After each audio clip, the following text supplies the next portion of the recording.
আসসালামু আলাইকুম। বাগমারা উচ্চ বিদ্যালয়ের অনলাইন ক্লাসে তোমাদেরকে স্বাগতম। সুপ্রিয় শিক্ষার্থীরা, আশা করি তোমরা ভালো আছো। আমারও প্রত্যাশা তোমরা ভালো থাকো, সুস্থ থাকো, পরিবারের সাথে নিরাপদে থাকো এবং নিয়মিত লেখাপড়া করো। প্রিয় শিক্ষার্থীরা, আজকে আমি তোমাদের সামনে একটি নতুন পাঠ নিয়ে উপস্থিত হয়েছি। আশা করি তোমরা পাঠটি মনোযোগ সহকারে দেখবে। পাঠ উপস্থাপনায় আমি মোহাম্মদ খলিলুর রহমান, সহকারী শিক্ষক, বাগমারা উচ্চ বিদ্যালয়, Lalmai, Comilla. Mobile 01703402226। Email khalil10629590@gmail.com। প্রিয় বন্ধুরা, আজকের যে পাঠ, সেই পাঠ পরিচিতি। শ্রেণী অষ্টম, বিষয় বাংলা প্রথম পত্র, কবিতা প্রার্থী।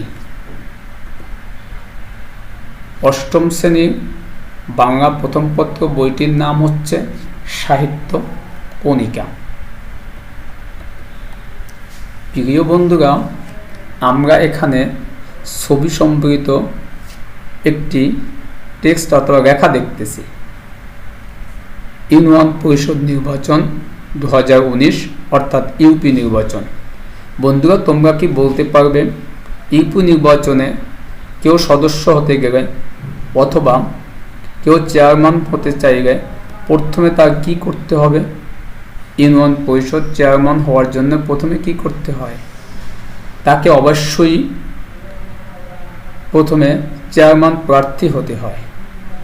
বন্ধুরা, তাহলে তোমরা বুঝতে পেরেছ আজকের পাঠ্যের বিষয়বস্তু কি হতে পারে। দেখে নাও। আজকের পাঠ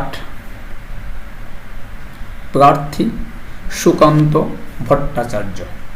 অর্থাৎ আজকে আমরা প্রার্থী কবিতাটি নিয়ে আলোচনা করব। এই কবিতাটি লিখেছেন কবি সুকান্ত ভট্টাচার্য। প্রিয় বন্ধুরা, এই কবিতাটি পাঠ করলে তোমরা কি জ্ঞান অর্জন করতে পারবে সেই বিষয়ে আমরা আগে একটু দেখে নেই। সেই শিখন ফলগুলো তোমরা দেখে নাও। শিখন ফল। এই পাঠ শেষে শিক্ষার্থীরা, অর্থাৎ এই পাঠ শেষে তোমরা কি শিখতে পারবে? কবি পরিচিতি বলতে ও লিখতে পারবে। অর্থাৎ কবির জীবনী, জন্ম মৃত্যু, তার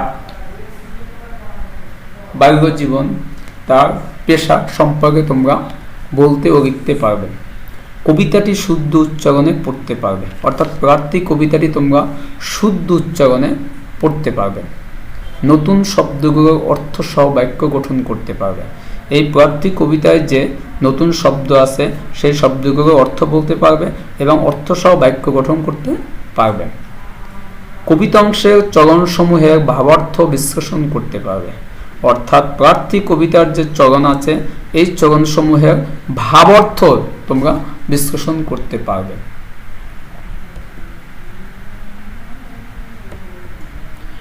এবার আমরা কবি পরিচিতি অর্থাৎ কবির পরিচয় সম্পর্কে জেনে নেই।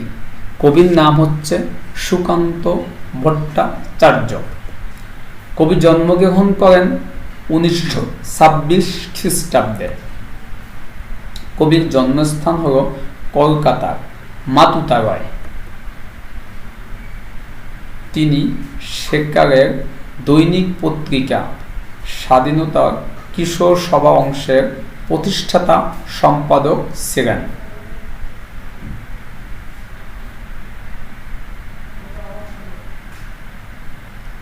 বামপন্থী বিপ্লবী কবি হিসাবে খ্যাতি অর্জন করেন। তার পৈতৃক নিবাস গোপালগঞ্জের কোটালী পাড়ায়। অল্প বয়সেই শোষিত নিপীড়িত মানুষের মুক্তির আন্দোলনে যুক্ত হয়। মাত্র 21 বছর বয়সে যক্ষ্মায় আক্রান্ত হয় এবং 1947 খ্রিস্টাব্দে তিনি কলকাতায় মৃত্যুবরণ করেন।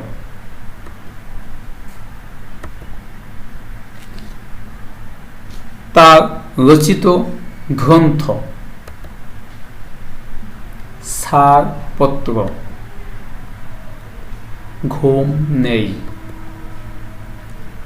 পূর্বাভাস, অভিযান,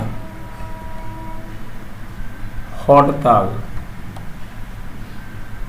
গীতিগুচ্ছ।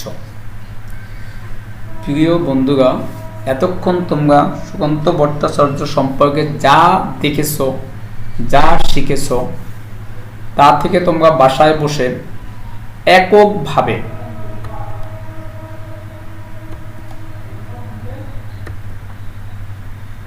সুকান্ত ভট্টাচার্য এর জন্ম পরিচয় সম্পর্কে কমপক্ষে 5টি বাক্য লেখার চেষ্টা করো। আশা করি তোমরা নিজেরাই তার সম্পর্কে 5টি বাক্য লিখতে পারবে। এবার চলো বন্ধুরা, আমরা প্রার্থী কবিতার নতুন শব্দার্থ সমূহ শিখে নেই। প্রার্থী, প্রথমেই তোমাদের প্রার্থী শব্দের অর্থ কি হতে পারে বন্ধুরা? তোমাদের বোঝার সুবিধার্থে আমি একটি ছবি দিয়েছি, দেখো। হ্যাঁ, তোমরা বুঝতে পেরেছ, প্রার্থনাকারী। প্রার্থী শব্দের অর্থ প্রার্থনাকারী। জড়তা, জড়তা শব্দের অর্থ কি হতে পারে? ছবিতে লেখা আছে মুখে জড়তা, অর্থাৎ জড়তার ভাব। হিমশীতল, ছবি দেখে তোমরা অবশ্যই বুঝতে পেরেছো হিমশীতল মানে কি? তুষারের মতো ঠান্ডা, অধিক ঠান্ডা। আরো কিছু শব্দের অর্থ আমরা জেনে নেই, চলো বন্ধুরা।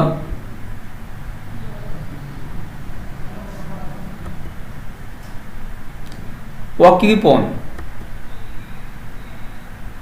উদার মনের মানুষ, কৃপণ নয় এমন, উদার। অগ্নিপিণ্ড, বলতে পারো বন্ধুরা অগ্নিপিণ্ড শব্দের অর্থ কি? হ্যাঁ, অবশ্যই তোমরা ছবি দেখে বুঝতে পেরেছো, অগ্নিপিণ্ড শব্দের অর্থ আগুনের গোলা। স্যাঁতসেঁতে, তোমরা ছবি দেখে উপলব্ধি করে ফেলেছো ভিজে ভিজে ভাবযুক্ত, অর্থাৎ যেটা ভিজে ভিজে ভাব, স্যাঁতসেঁতে অর্থ ভিজে ভিজে ভাবযুক্ত। চলো বন্ধুরা, এবার আমরা কবিতাটি একটু আবৃত্তি করি। হে সূর্য, শীতের সূর্য, হিমশীতল সুদীর্ঘ রাত তোমার প্রতীক্ষায় আমরা থাকি। এমন প্রতীক্ষা করে থাকে কৃষকের চঞ্চল চোখ ধান কাটার রোমাঞ্চকর দিনগুলির জন্য।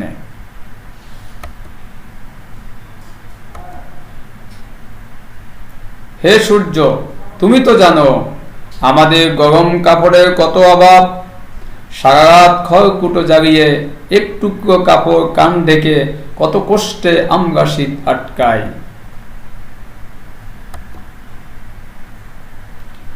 সকালের এক টুকরো রোদ্দুর এক টুকরো সোনার চেয়েও মনে হয় দামি। ঘর ছেড়ে আমরা এদিক ওদিক যাই এক টুকরো রোদ্দুরের তৃষ্ণায়।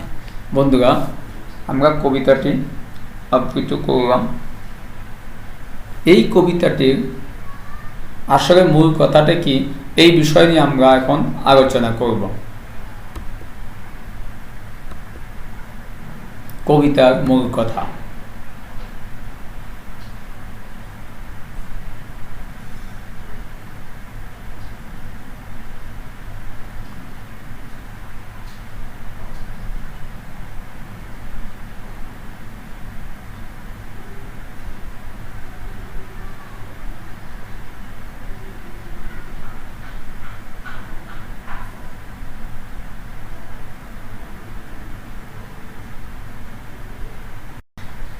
কবিতার মূল কথা হলো প্রার্থী কবিতাটি সুকান্ত ভট্টাচার্যের ছাড়পত্র কাব্যগ্রন্থ থেকে সংকলিত। আমাদের এই পৃথিবীতে শক্তির মূল উৎস সূর্য। সূর্য যে তাপ বিকিরণ করে তার সাহায্যেই ভূপৃষ্ঠে উদ্ভিদ, জীবজন্তু ও মানুষের জীবন ধারণ করে। প্রচণ্ড শীতে সূর্যের এই উত্তাপের জন্য সারা রাত অপেক্ষা করে বস্ত্রহীন, আশ্রয়হীন, শীতার্ত মানুষ কবি সমাজের নিচুতলার মানুষের প্রতি গভীর মমতা থেকে সূর্যের কাছে উত্তাপ প্রার্থনা করেছেন। অবহেলিত ও বঞ্চিত শিশুর প্রতি তার অসীম মমতা কবি এই শিশুদের কল্যাণে সূর্যের অবদান থেকে প্রেরণা নিতে চান, কিন্তু এমন সমাজ গড়তে চান যাতে বস্ত্রহীন শীতার্ত মানুষের জীবন থেকে সব দুঃখ চিরতরে ঘুচে যায়। প্রিয় বন্ধুরা, এতক্ষণ আমরা যা দেখেছি, যা পড়েছি, তোমরা নিজেরা বাসায় বসে একটু মূল্যায়ন করে দেখো যে তোমাদের অর্জিত জ্ঞান সম্পর্কে তোমরা কতটুকু জ্ঞান অর্জন করতে পেরেছ। মূল্যায়ন করো নিজে নিজে বসে, বাসায় বসে প্রশ্নগুলোর উত্তর মিলিয়ে দেখো। এক, আমরা পড়েছি জড়তা শব্দের অর্থ কী, অবশ্যই তোমরা পারবে জড়তা শব্দের অর্থ কী, মিলিয়ে নাও অর্থগুলো, উত্তরগুলো। কবি সূর্যকে জ্বলন্ত অগ্নিপিণ্ড বলেছেন কেন? প্রার্থী কবিতাটি কোন কাব্যগ্রন্থ থেকে সংকলিত? প্রার্থী কবিতাটির রচয়িতাকে? অবশ্যই তোমরা মনোযোগ দিয়ে থাকলে প্রশ্নগুলো উত্তর পারবে। তোমরা মিলিয়ে নাও প্রশ্নগুলো। সুকান্ত ভট্টাচার্য কত বছর বয়সে মৃত্যুবরণ করেন? সকল প্রশ্নগুলোর উত্তরই আমাদের আলোচনার ভিতরে এসেছে। তোমরা যদি একটু গভীরভাবে চিন্তা করো সৃজনশীলতার সাথে, তাহলে অবশ্যই তোমরা প্রশ্নগুলোর উত্তর মিলিয়ে নিতে পারবে। তারপরে যদি তোমাদের কোনো প্রশ্ন উত্তর সমস্যা হয়, তোমরা বই থেকে বের করতে পারবে। না পারলে আমার কাছে কমেন্টসে জানাবে, আমি পরবর্তীতে আবার উত্তরগুলো বলে দেওয়ার চেষ্টা করব ইনশাআল্লাহ। এবার তোমাদেরকে একটি বাড়ির কাজ দিয়ে যাই। বাড়ির কাজটি খাতায় লিখে নাও।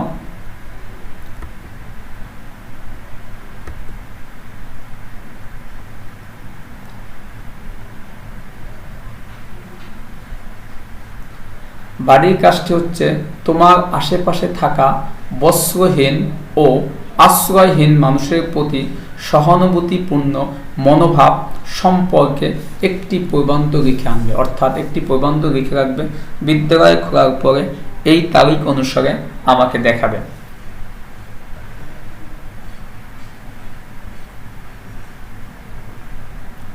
তোমাদের সবার সুস্থতা কামনা করে, সবাইকে ধন্যবাদ জ্ঞাপন করে আজকে এখানেই শেষ করছি। আল্লাহ হাফেজ।